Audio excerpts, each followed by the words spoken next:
And Sir David joins us now. Good morning. We were just talking before and saying there are some jobs that come along and you're like, wow, I really am a lucky so-and-so to do. Yeah, well, I think there wasn't a day that I didn't pinch myself saying, is this real? You know, I mean, to go to South Africa, Australia, New Zealand, Hawaii and Canada, all in 7 weeks, following Agatha Christie on her world tour to promote the wonderful 1924 Empire exhibition, and to get to know a woman of 31 years of age, for me, was a real discovery, because I only knew her by repute. I never met her in real life.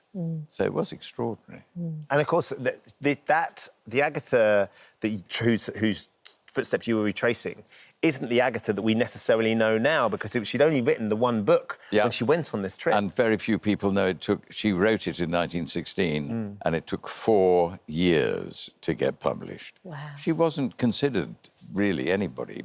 She went on her world tour for something to do. She took her typewriter and paper because she loved writing crime. Yeah. But she wasn't known. But her first book was, of course, Mysterious Affair at Styles, without which I wouldn't have a career. That's not necessarily true, but certainly it's defined one of the roles you played. Yes. But this trip, she was invited on this trip because her husband was part of the sort of the group that was going. Well, they went to promote all the countries that I went to promote the Empire exhibition, because at the end of World War I, the Empire was in a very fragile state. And they went around to these countries to try and get them to bring their goods to Wembley to have this huge exhibition in 1924, which they did. And that's why they went on this huge... It took her 11 months, and she had a young daughter, Rosalind, which she did leave behind, but it was an opportunity not to miss. And what were some of your favourite places along the way? Well, I know you've got family in South Africa. Yes, I got family in South Africa, but the big thing for me in South Africa, I mean, it was extraordinarily emotional, was to witness Victoria Falls. Oh, yes. I mean, you know, I've been around quite a while and I've seen some amazing things, but to stand and feel the vibration of the ground, because the actual water doesn't fall into a river. The water of Victoria Falls falls on rock. So you really feel the force, and to see it, you feel about that size. That's the thing, it's the majesty and the scale of it, isn't it? You get very emotional. I mean, you get very emotional throughout this trip, Dave. Well, it was a very emotional trip. But this moment, particularly where you're watching the water, and the lovely thing is you've got her diary as well. So you've got what she wrote about it. Yes. And you keep referring to it, and it really feels like you felt what she was getting. Well, it's those moments that I felt I got to know this young 31-year-old woman when she says the Victoria Falls made such an impression on her, and it's one place that I want to visit again. She never did. But then later in life, she said, I'm glad I didn't, because that first experience I will never, ever forget. And for me, the same. I'd like to go back, but would I? I'm not sure. It was absolutely amazing. And I kept having these experiences in the different countries that I went to. I mean, the Rotorua, the hot springs. Hot springs there. I mean, the thin Earth's surface. So I'm really feeling nature and the power of nature. It's lovely, Rota, sorry. And there is a bit of a smell as well, though, David. You have to admit, the sulphur leaves a bit of a smell. I did. I nearly complained in the hotel. But I love what we learn about Agatha as well, because I think it's so... We know so much about her life, you know, as a whole. Yes. But the idea of her going to Hawaii on holiday... Yes. And in the 1920s, for a woman, learning to surf... Unheard of. It was, It was unheard. What I learnt about Agatha Christie, and I've just said, I knew her as the grande dame, you know, of crime, and I never met her.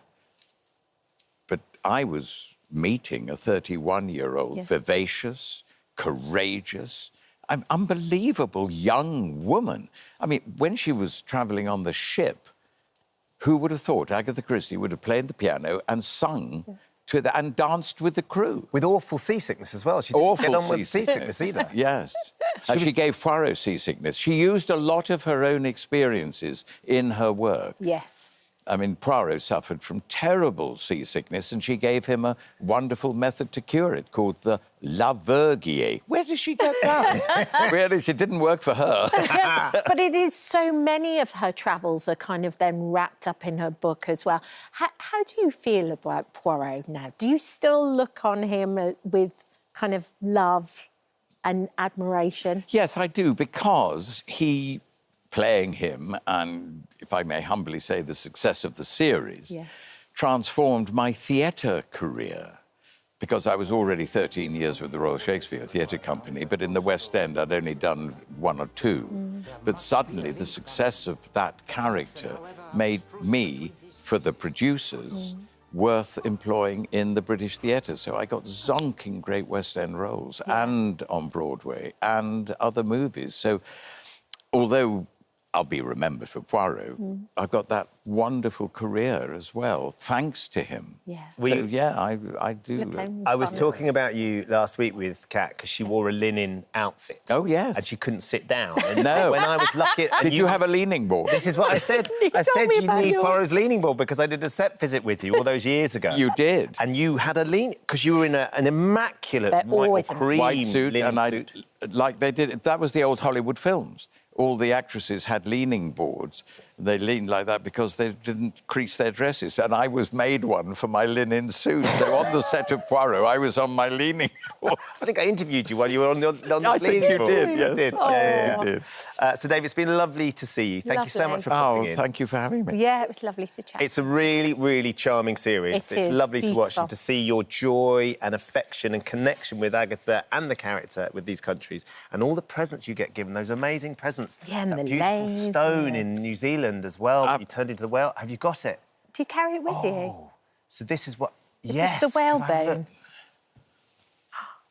It's just beautiful. And you have this crafted by those amazing craftsmen from the stone that you were given. Yes, from the crafting museum in New Zealand.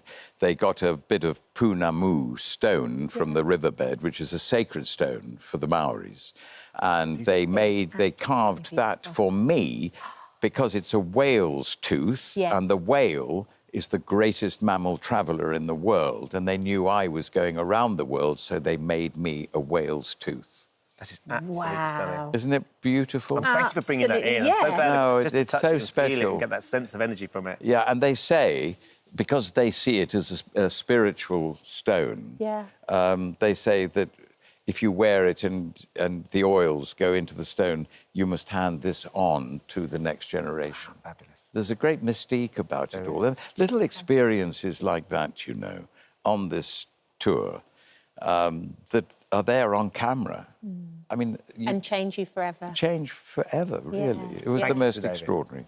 Lovely to see you. You can watch Travels with Agatha Christie and Sir David Suchet on Wednesday at 9 o'clock.